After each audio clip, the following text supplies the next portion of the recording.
Suburban police ಠಾಣಾ ಸರಹದ್ನಲ್ಲಿರುವಂಥ ಒಂದು ಕಮಲಾಪುರದ ಪ್ರಾಥಮಿಕ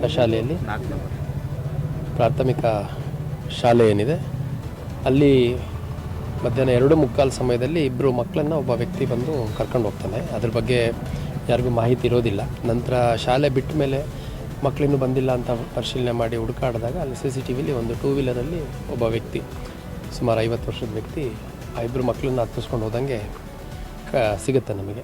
ಅದ್ರ ಬೇಸಿಸ್ ಮೇಲೆ ನಮ್ಮ ಸಬರ್ಬನ್ ಪೊಲೀಸ್ ಠಾಣೆಯವರು ಇಮಿಡಿಯೇಟಾಗಿ ಕಾರ್ಯೋನ್ಮುಖರಾಗಿ ಬೈಕ್ ಯಾವ ಕಡೆ ಮೂವ್ಮೆಂಟ್ ಆಗಿದೆ ಅನ್ನೋದನ್ನು CCTVಯಲ್ಲಿ ಟ್ರ್ಯಾಕ್ ಮಾಡಿ ನಂತರ ದಾಂಡೇಲಿ ಕಡೆ ಹೋಗಿದೆ ಅನ್ನೋಂಥ ಮಾಹಿತಿ ತಿಳಿದು ಅಲ್ಲಿ ಹೋಗುವಂಥ ಸಂದರ್ಭದಲ್ಲಿ ನಮಗೆ ಕಾರವಾರ ಪೊಲೀಸರಿಂದ ಒಂದು ಮಾಹಿತಿ ಬರುತ್ತೆ.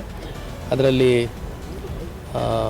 ಜೊಯ್ಡಾ ಹತ್ರ ಇರುವಂಥ ಪೊಟೋಲಿ ಕ್ರಾಸ್ ಅಂತ ಅಲ್ಲಿ ಒಂದು 2 ವೀಲರ್ ಆಕ್ಸಿಡೆಂಟ್ ಆಗಿದೆ. ಅದರಲ್ಲೊಬ್ಬ ವ್ಯಕ್ತಿಗೆ ಸ್ವಲ್ಪ ಇಂಜುರೀಸ್ ಆಗಿದೆ ಮತ್ತು ಇಬ್ಬರು ಮಕ್ಕಳಿದ್ದಾರೆ, ಅವ್ರಿಗೂ ಕೂಡ ಸಣ್ಣ ಪುಟ್ಟ ಇಂಜುರೀಸ್ ಆಗಿದೆ. ಅವ್ರನ್ನ ಜೊಯ್ಡಾ ಸಿವಿಲ್ ಹಾಸ್ಪಿಟ್ಲಿಗೆ ಸೇರಿಸಿದ್ದಾರೆ ಅಂತಂದು ನಂತರ ನಾವು ಫೋಟೋಸ್ ಅದೆಲ್ಲ ತರಿಸ್ಕೊಂಡಂಥ ಸಂದರ್ಭದಲ್ಲಿ ನಮ್ಮಲ್ಲಿ ನಾಪತ್ತೆಯಾಗಿದ್ದಂಥ 2 ಮಕ್ಕಳೇ ಆ ಮಕ್ಕಳು ಅನ್ನೋಂಥದ್ದು ತಿಳಿದು ಬರುತ್ತೆ. ನಂತರದಲ್ಲಿ ಆ ವ್ಯಕ್ತಿಯನ್ನು ಕೂಡ ನಾವು ವಶಕ್ಕೆ ತೊಗೊಂಡು ವಿಚಾರಣೆ ಮಾಡಿದ್ದೀವಿ ಮತ್ತು ಅವನಿಗೇನೋ ಫ್ರ್ಯಾಕ್ಚರು ಬೇರೆ ಇಂಜುರೀಸ್ ಇರೋದ್ರಿಂದ ಸದ್ಯ ಕಿಮ್ಸಲ್ಲಿ ಅಡ್ಮಿಟೆಡ್ ಇದ್ದಾನೆ. ಮಕ್ಕಳನ್ನು ಕೂಡ ತುಂಬ ಕೂಲಂಕುಷವಾಗಿ ಪರಿಶೀಲನೆ ಮಾಡಿದ್ದೀವಿ, ವಿಚಾರಣೆ ಮಾಡಿದ್ದೀವಿ. ಅವರ ಪೋಷಕರು ಮತ್ತು ವೈದ್ಯರು ಅವರ ಉಪಸ್ಥಿತಿಯಲ್ಲೇ ವೈದ್ಯಕೀಯ ತಪಾಸಣೆ ಎಲ್ಲ ಮಾಡಿಸಿದ್ದೇವೆ. ಆ ಮಕ್ಕಳಿಗೆ ಏನು ಆಕ್ಸಿಡೆಂಟಿಂದ ಆಪರೇಷನಲ್ ಇಂಜುರೀಸ್ ಆಗಿದೆ, ಅದು ಬಿಟ್ಟು ಬೇರೆ ಯಾವುದೇ ರೀತಿ ಇಂಜುರೀಸ್ ಆಗಲಿ ಅಸಾಲ್ಟ್ಸ್ ಆಗಲಿ ಆಗಿಲ್ಲ ಅನ್ನೋವಂಥದ್ದು ತಿಳಿದು ಬರುತ್ತೆ. ಈ ಆರೋಪಿ ಏನಿದ್ದಾನೆ ಇವನು ಅಬ್ದುಲ್ ಕರೀಂ ಅಂತ, ಈತ ಇಲ್ಲೇ ನಮ್ಮ ಧಾರವಾಡದ ರಾಜೀವ್ ಗಾಂಧಿ ನಗರ ಇಲ್ಲಿ ಗೌಂಡಿ ಮತ್ತು ಸೆಂಟ್ರಿಂಗ್ ಕೆಲಸ ಮಾಡ್ಕೊಂಡಿರ್ತಾನೆ. ಇವನಿಗೆ ಮದುವೆ ಆಗಿದೆ, 4 ಜನ ಮಕ್ಕಳಿದ್ದಾರೆ. ಅದ್ರ ಜೊತೆಗೆ ಈತ 2018ರಲ್ಲಿ ಇದೇ ರೀತಿ ಒಂದು ಹೆಣ್ಮಗುನ ಕರ್ಕೊಂಡು ಸ್ವಲ್ಪ ಕಾಡೊಳಗೆ ಕರ್ಕೊಂಡು ಹೋಗಿದ್ದ ಅಂತ ಹೇಳ್ಬಿಟ್ಟು ಆನಂತರ ಆ ಹೆಣ್ಮಗು ತಪ್ಪಿಸ್ಕೊಂಡು ಹೊರಗಡೆ ಓಡಿ ಬಂದಿತ್ತು ಅನ್ನೋ ಹಿನ್ನೆಲೆಯಲ್ಲಿ ಒಂದು ಕಿಡ್ನ್ಯಾಪಿಂಗ್ ಪ್ರಕರಣ ಮತ್ತು ಪೋಕ್ಸೋ ಪ್ರಕರಣ ಈ ವ್ಯಕ್ತಿ ಮೇಲೆ ದಾಖಲಾಗಿದೆ. ಅದೇ ರೀತಿ ಇವನ ಮೇಲೆ ಹಳಿಯಾಳ ಪೊಲೀಸ್ ಠಾಣೆಯಲ್ಲಿ ಈ ಒಂದು ಕೃತ್ಯ ಏನಾಗಿತ್ತು ಅದಾದಮೇಲೆ ಒಂದು ರೌಡಿ ಶೀಟ್ ಕೂಡ ಓಪನ್ ಮಾಡಿದ್ದಾರೆ. ಈ ವ್ಯಕ್ತಿ ಮಕ್ಕಳಿಬ್ಬರನ್ನ ಕರ್ಕೊಂಡೋಗಿದ್ದು ಪ್ರಕರಣ ನಾವು ಅಪಹರಣ ಮತ್ತು ಮಕ್ಕಳನ್ನು ಯಾವುದೋ ಒಂದು ಕೆಟ್ಟ ಉದ್ದೇಶಕ್ಕೆ ಕರ್ಕೊಂಡು ಹೋಗಿರ್ಬೋದು ಅಂತಂದು ಸಂಬಂಧಪಟ್ಟ ಕಲಂಗಳನ್ನು ಅಳವಡಿಸ್ಕೊಂಡು ಪ್ರಕರಣ ದಾಖಲು ಮಾಡ್ಕೊಂಡಿದ್ದೀವಿ. ಸದ್ಯ ಈಗ ಕಿಮ್ಸಲ್ಲಿ ಅವನು ಅಡ್ಮಿಟೆಡ್ ಇದ್ದಾನೆ. ಅವನು ಡಿಸ್ಚಾರ್ಜ್ಗೆ ಫಿಟ್ ಅಂದಾಗ ಅವನು ನಮ್ಮ ವಶಕ್ಕೆ ತೊಗೊಂಡು ಮುಂದಿನ ಅಗತ್ಯ ಕಾನೂನು ಕ್ರಮವನ್ನು ಕೈಗೊಳ್ತೇವೆ. ಸರ್, ಏನಾದರೂ ಸ್ಟೇಟ್ಮೆಂಟ್ ಕೊಟ್ಟಿದ್ದಾನೆ ಮಕ್ಕಳ ಕರ್ಕೊಂಡೋಗಿದ್ದ ಬಗ್ಗೆ ಏನಾದರೂ?